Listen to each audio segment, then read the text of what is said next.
Hello, it's Eric Bologna again. This time, unlike last time, I will not be talking about law in relations to Native Americans.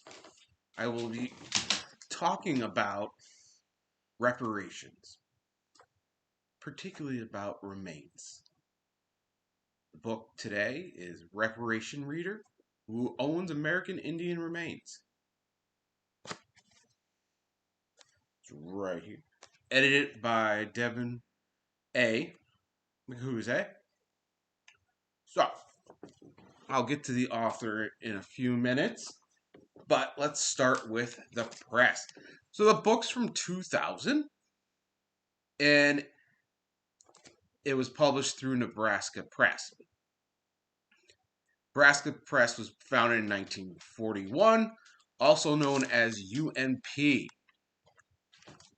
The thing is, they just don't publish books. They publish a lot of scholarly journals, and a number of them have to do with Native Americans. In particular, a couple of them are American Indian Quarterly, Great Plains Quarterly, Great Plains Research, Study in Native American Literature, and they really print a lot about nonfiction. They do print some fiction books, but it's probably not really scholarly. So there's that. So it's mainly history, anthropology are what they really focus on. So the book itself is separated into 16 different essays. There is only one essay that was written by the person who edited it. So there's that. And the book is separated into four separate parts. First part being history, second is the current debate about who owns Native Americans' parts, as we're going to put it, their bodies, their skeletal remains, their sacred artifacts. Then there is, the legal and the physical issue, and the final part is studies and resolution. So, as I say, there's 16 essays themselves. In the history aspect of it, there is a number. One is Robert E. Beater. The second essay is Curtis M. Hinsley Jr. For the current debate, there is an essay by Robert J. Muloff, an essay by Patricia M. Ledoux and D. Gentry Steele. There's finally the editors, which is Devin A. McCushy, and James Writing in. For legal and ethical issues, there's J.F. Trope and Walter R. Echo Hawk, right one. Eighth is Vin Deloria Jr. Kind of sounds familiar with that name. Where did we hear that name before? The next one is Lyndon Goldstein and Keith and Kinta. The next one is written by Clement R. Megan. The next one is Anthony Klessler and Shirley Powell. After that is Susan Crawford. So the final part, which is studies and resolution, there are four essays. T.G. Ferguson, Roger Annan, Edward J. Ladd wrote one. Ira Jackness. Next, Kurt E. Douglas. And the final one is Larry J. Zimmerman. So, okay, I just read a bunch of names. You have know who they are. But I really don't know who they are either. So there's that, isn't it? And the essays are tons and tons of different names that go along with it. Like, I had to read it, and I don't think you're going to be able to read it because my camera's not the best, and you're looking at it the opposite way. So, I'm not going to go too far into what the essays are. But something, I wanted it to put the names out there because there is no clear distinction. There is no who wrote this, who wrote that. And the whole reason behind that is there is plenty of essays in the perspectives or written by individuals who are native and non-native. So there's several different opinions, some that have direct connections to reparations and some are just outsiders looking in. So that is key. So now we're going to move on to a little bit about the author. Now it is on to the author. So I mentioned her before. Her name is Devin A., which stands for Abbott Makasue. Her background is originally she was actually a high school science teacher, of all things, but she is actually native. She is Choctaw, and she's also part Chickasaw as well. Her father actually grew up in Muskogee in Oklahoma. All things. There's 3 major nations that we know of, but nowadays she's a professor of humanities in the University of Kansas. She's an historian. She's a writer. She writes, both fiction and nonfiction. But in her nonfiction writing, it has to primarily do with women's history, history of women, Native Americans, Native American history. She one of her, I think her newer things she's looking at is diets of Native Americans and how she goes. And this is Rusty. He doesn't want to leave me alone. So there's all that. She can trace her lineage pretty far back. It's actually, I don't know, I find it very interesting alone. So her great great grandfather actually signed the Treaty of Dancing Rabbit Creek, which is pretty big. I mentioned that in my last presentation. Her her great grandfather served as a Choctaw liaison and sheriff of the Sugarloaf County. He was murdered, but her great grandfather, Blueprints of a Town McAllister, served as its first mayor and chiefs of police. Well, his son played chiefs of police, so that'd be her grandfather. So she's pretty well connected. So her mother is an opera singer, so that's very interesting. Her father is a pharmacist. So a little going away from the historical aspect, but she's a very interesting woman. Remember, she only wrote one of the 16 essays in the book because she primarily edited it, but I find she's very interesting. I will attach an actual interview with her underneath this just because if you want more information about it. So, going past her, I really couldn't see her viewpoints when it came to her writing. When I say viewpoints, I mean does she work in write in the Marxist, as we've talked about it before. And I didn't look too far into the other writers of the other essays because that's 15 more different essays, and a lot of the essays have multiple writers, so it is a little bit more difficult to find them all. So with that saying, let's start off with the first part, the history. So before I go with the history part, I really wanted to play on something because I always forget, and everybody knows if they haven't noticed, I do a little bit of a video, I stop, and then I'll mush them together later on. Great, video editing technology nowadays. But I realized I didn't really make clear what the book is about, what reparations are. So, I might have talked about bodies, sacred objects, but, I didn't go too deep into it. I feel reparation, bringing back of Indian remains, sacred objects, is usually overlooked a lot, I feel personally, because usually when you hear about those types of things, reparation, you hear about, the Greeks want the Egyptians want their stuff back from England, stuff like that. And this is commonly overlooked. Maybe because it's so close to home, as we put it, we'd rather hear about stuff overseas than here.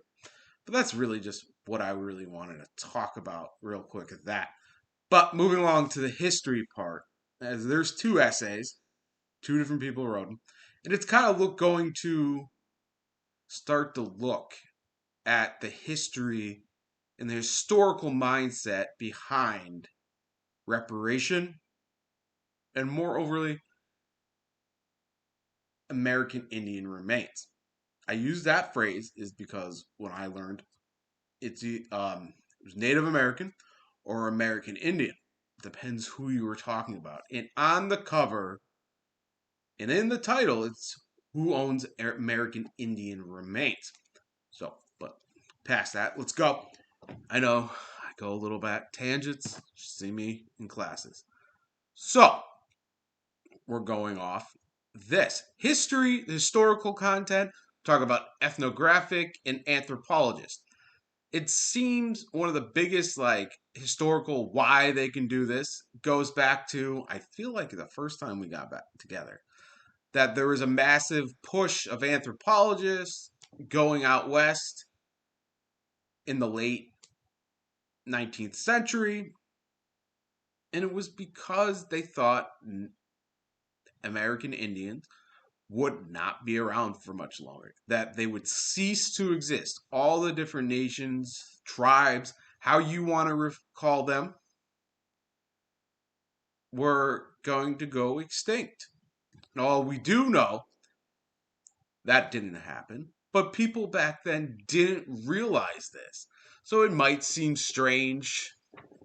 It's hindsight. It really is. So, what are the key aspects about historically why this is,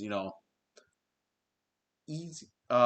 They said it's okay, whatever. Well, the European base, Anglo American, said, okay, why does it matter? Because they go back, they say science, but at the same time, they go back to the dogma of Christianity, where what does it matter?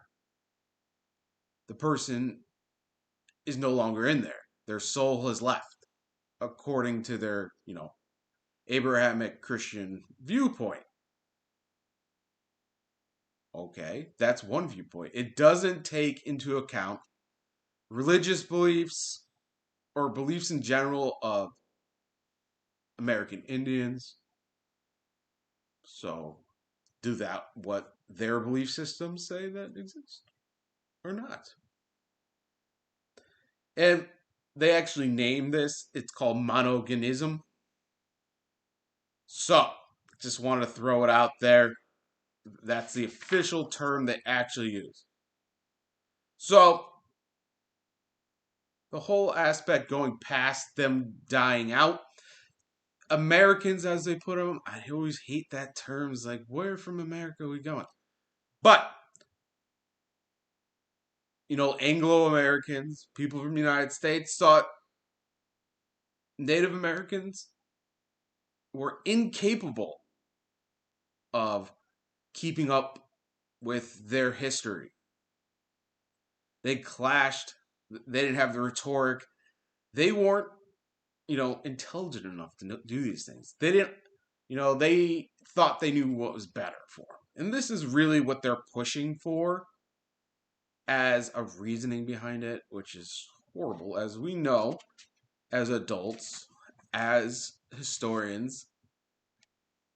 Hey, this isn't the truth. And a lot of mindsets from the past are horrible, especially in relations to other people that are not European, because we learn in the Western perspective. So, going with that, that is really all that's going around. There's a big push after the Civil War for Native American remains being utilized. They say obtained, but they never really say the legality why they were able to obtain them. Some would cite that, hey, I'm going to pause this for a second. I'll be right. So there's also a section, how they're genetically inferior. That's an interesting aspect, and that's a reason why, Anglo Americans should be able to take the remains. It's very interesting. It has to go with the whole racist action against Native Americans. But we're moving on to the second essay, because that sums it up a lot. So, there's a quote, two quotes that I like in the second essay. One is an actual quote from Mark Harrington, who's an archaeologist. So, it's not just anthropologists is doing that. So in 1924, this gentleman said, it was sickening to an archaeologist to see the skeletons chopped to pieces with hoes and dragged ruthlessly, forced to be crushed underfoot by their vandals who interested only in finding something to sell, caring nothing for their history of the vanished people. What could I do? There was no way of stopping the destruction of so much that might have been of value to science. So I made the best of it and bought from the diggers and from those who had financed them such artifacts as I thought we needed. So I just want to look into that because this is another reason historically there's like, oh, well, this is why we took them. Things were getting destroyed. The long lost relatives of these people no longer existed, or the current didn't know how to take care of. The archaeologists didn't want to see these things destroyed, so they actually paid for these items to preserve them in the name of science. So that is like a little weird to me. So their justification is saving for science. That, some might say, oh, okay, they're saving and protecting. But it's only them that see it. And that is usually a big portion of it. Well, we're saving. It's science. That's what we need. So let's move through. There's also some nice pictures. They talk about mound building. Just want to show a picture up there. So there's some nice pictures in here. And no, I'm not reading word from word. So the next one we're talking about, moving on to the next part. And it talks about why anthropologists study human remains. So, really, the reasoning behind it is not going into too much detail because I think it's kind of repetitive when it goes into it, but they really study it to understand the physical world, to understand the past, and to better know the future. But also, as I said previously, and we talked about, a lot of anthropologists thought they would be gone. Anthropologists will also study them to understand their diets, which actually is interesting that she picked this essay when it has to do with diets because she writes things about Native American diets, present and past. So,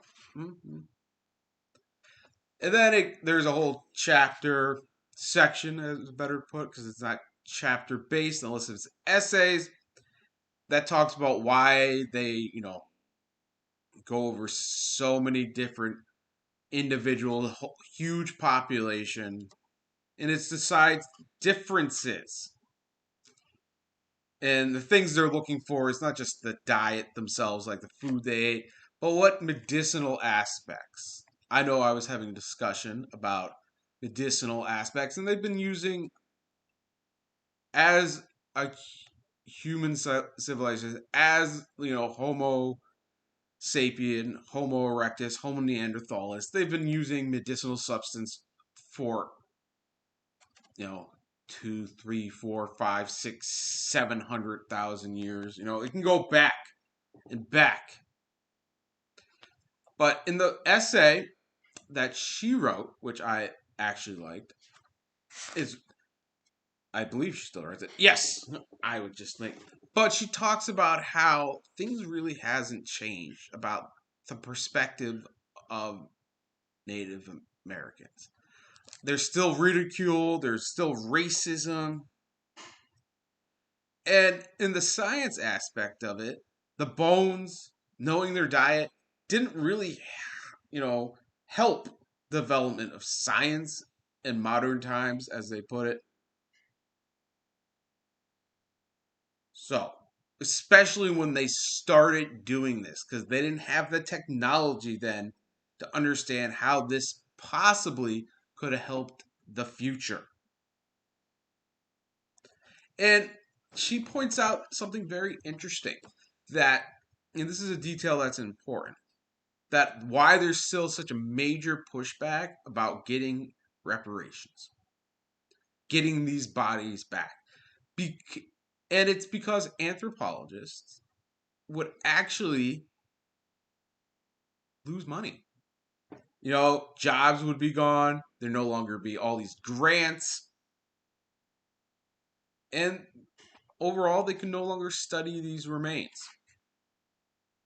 And she mentions again about in many Native American cultures, they don't believe the body, death and the soul, as a more Western perspective, leaves the body. They stay with the body even after death.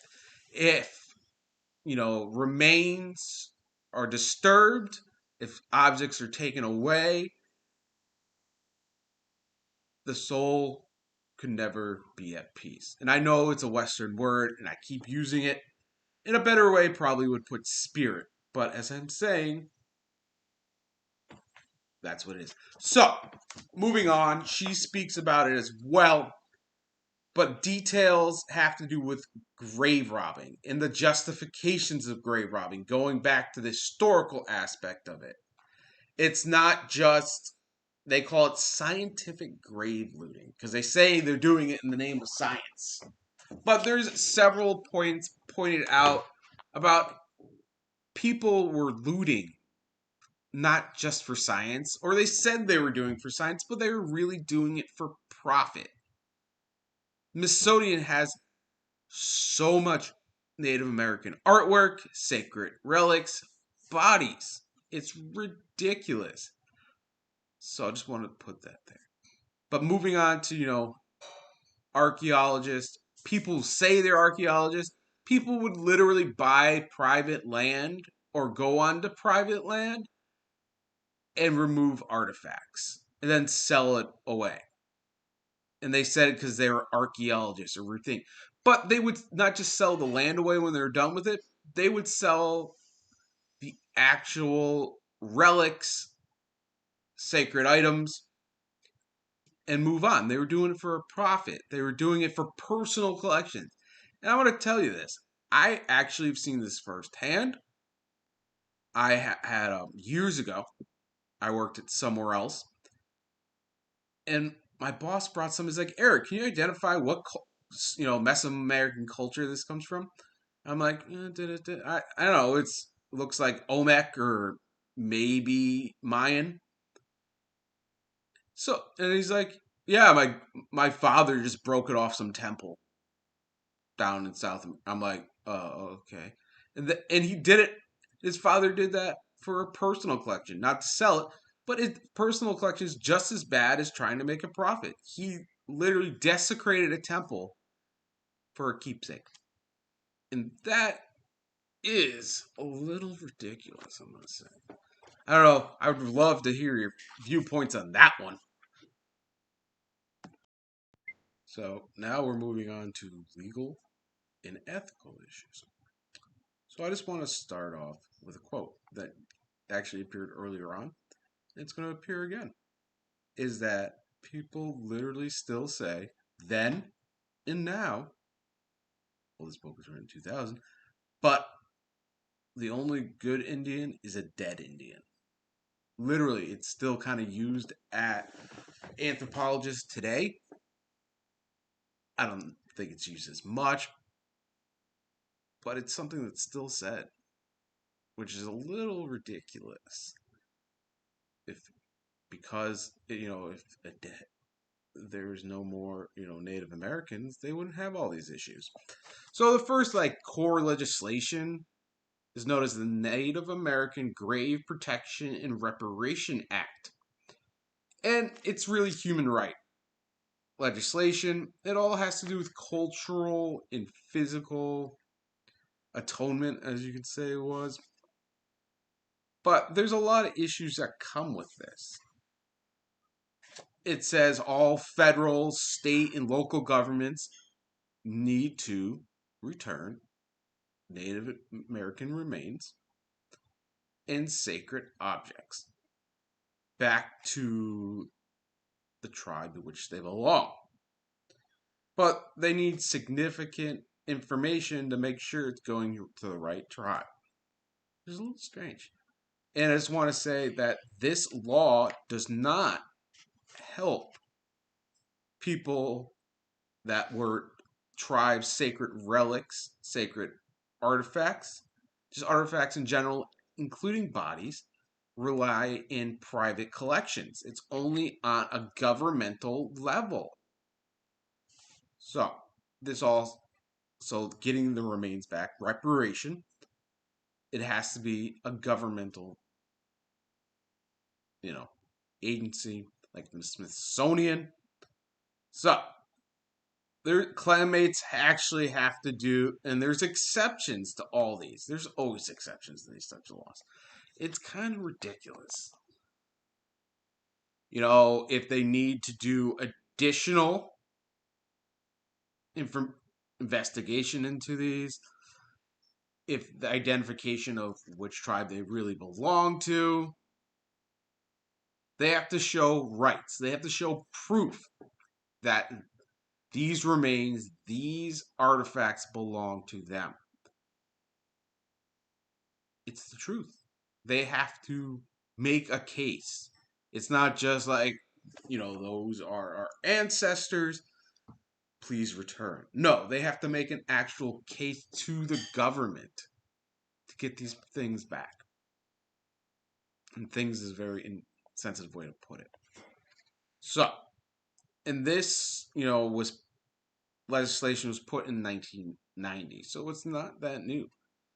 But the issue is, what about artifacts and remains that no longer, there is no tribe that still, people of that tribe that still exist?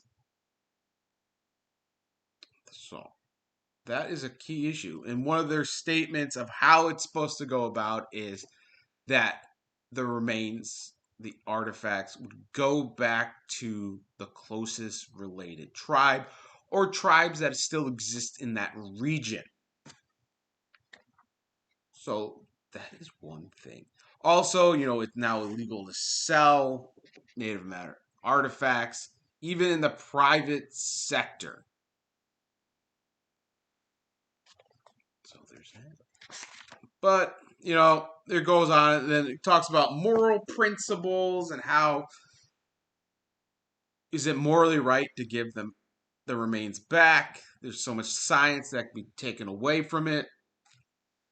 And then the ethical. Is it the whole aspect of it? Is it ethical to keep these remains for study when the descendants do not want them to be studied?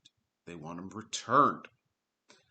And realistically, the act also says that, hey, there could be an arrangement named with the descendants where they can be continued to be studied, but only for a certain amount of time.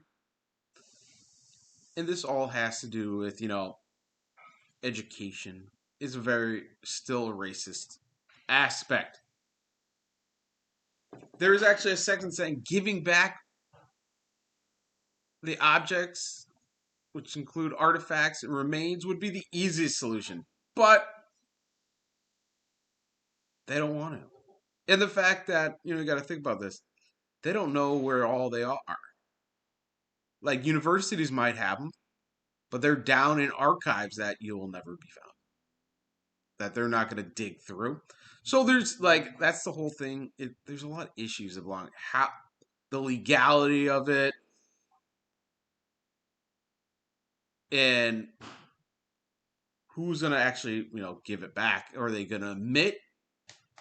Because it relies on good faith. And good faith is not always in the scientific community, especially with artifacts and remains. It's not always the best thing. So, I'm just saying, it's how the world works. People don't like to give things back when they're stolen. So, there's constitutional requirements. And I know I'm going right through this real fast because I'm running out of time. I didn't realize I spent so much time on the first two parts. But that is really what that part is about, is the legislation that was passed and how to go about it. I know that's a very simplified version of it, but that's really what it's talking about. They also, just to put a little bit more information, they cite specific nations, specific tribes. The Pawnee is one of them. The people of the Pueblo, because these are major looted areas in a more recent time, I want to say. But that be that. And let's do the final part. The last part is about resolution. How to go about this, I already state the easiest is just to give everything back. But that's difficult. But there's other resolutions that they say there has to be trust, cultural reasoning, cultural understanding. Cultural understanding. They got to understand why these are so sacred, why they want them returned, because of cultural beliefs. And archaeologists have to change how they go about archaeology. Anthropologists have to change about how they go about these things. They really do. And that's one resolution. If trust is built between archaeologists and anthropologists with these different Native American tribes, it would go a long way. And then resolutions could be figured out easier with the allowing of science to continue when it comes to the study. Because I feel like the book's trying to point out at the end that if trust is built, if an understanding, agreements could be made for the study of these remains and these artifacts to continue in the short term, with them being returned in a more, closer future, not a distant future agreement. But it seems like that would be the best. But it isn't. These things are still going on today, these resolutions. And that's kind of sad. I feel like myself, I really wouldn't care about my family if they, picking them out and stuff, but most of mine are burnt. I don't know. So, but that's my beliefs. It's not Native American beliefs. That's really what needs to be looked at. What really needs to be looked at with reparations in the ethical issues and resolutions is not with the archaeologists think, not what the anthropologist thinks, not with the Anglo-American thought, the Western perspective, but the cultural beliefs of Native Americans still exist. So that's really, to me, the last section's about. I know, short of all of them, but realistically, the book is clear about the past and the present view on American Indian remains, as well as artifacts. It's a and then so now final. I should make this quick because I spent too much time last time on my likes and dislikes. So my likes about the book, it's really well structured.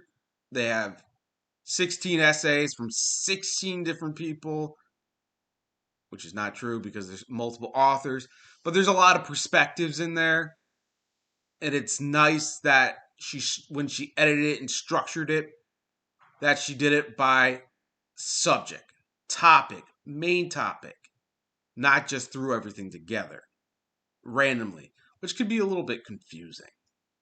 The essays are well written. It's not just someone, and they're actually coming from more of a cultural sensitive aspect. It's not most of them, besides the historical part, pointing out the mindset of past archaeologists, past anthropologists,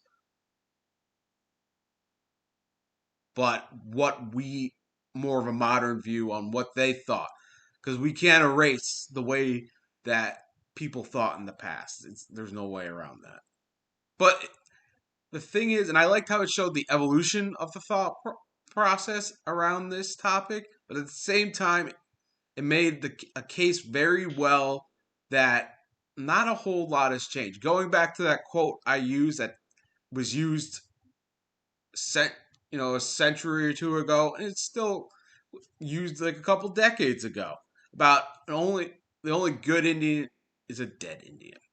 So moving on to dislikes, because I gotta wrap this up real quick. The dislike, there wasn't much. It was wonderful. It had appendices. It was all structured well. I really can't find that too bad about it. Some things I wish they went into a little bit more detail about. I guess some things more piqued my interest than others. But I can go on and on about this. But I had a thought when I was reading this whole thing of reparations and, family consent to, hold, to continue to study the remains, the return of remains, actually showing a direct descendant. It made me think about something in the Dakotas. It's called Crazy Horse National Monument, I believe. I visited it, I don't know, 2001 maybe. 2000, actually. It was 2000 when this book was put out. And it is a controversial monument that's being built. It's Crazy Horse is being carved into a mountain. The Lakota, old Lakota, is being carved into a mountain in the Dakotas. And the whole thing behind it was they didn't have, you know, consent from the immediate family to construct this. Uh, a Native American chief asked for it to be done, but he wasn't a direct descendant of Crazy Horse. And that's one of, the huge things about it. The controversy. Also, where does all the money go? Because it's all funded by private donations. Because the person who worked on Rushmore and didn't want it not to be finished. But it's still a huge controversial thing. But before I get off this topic, my mother actually took care of the person who started that project, who's been dead for, I don't know, 30, 40 years. So I found that was a little tidbit to put in. But if you want to know more about reparations, I would suggest reading the book. I feel like after reading this book, I'm going to look more and more into it, get some more material. Because I find it fascinating just because the past mindset and the current mindset and the similarities that some of it exists. A lot of times, and it just shows also how a lot of times it's more of a political battle, a selfish battle on behalf of Anglo Americans. So, that's all, and I'll see you next time I'll see you April 4th, I believe. That's the next time we're meeting. I hope you enjoyed. And once again, I'm Eric Bologna. Have a nice day.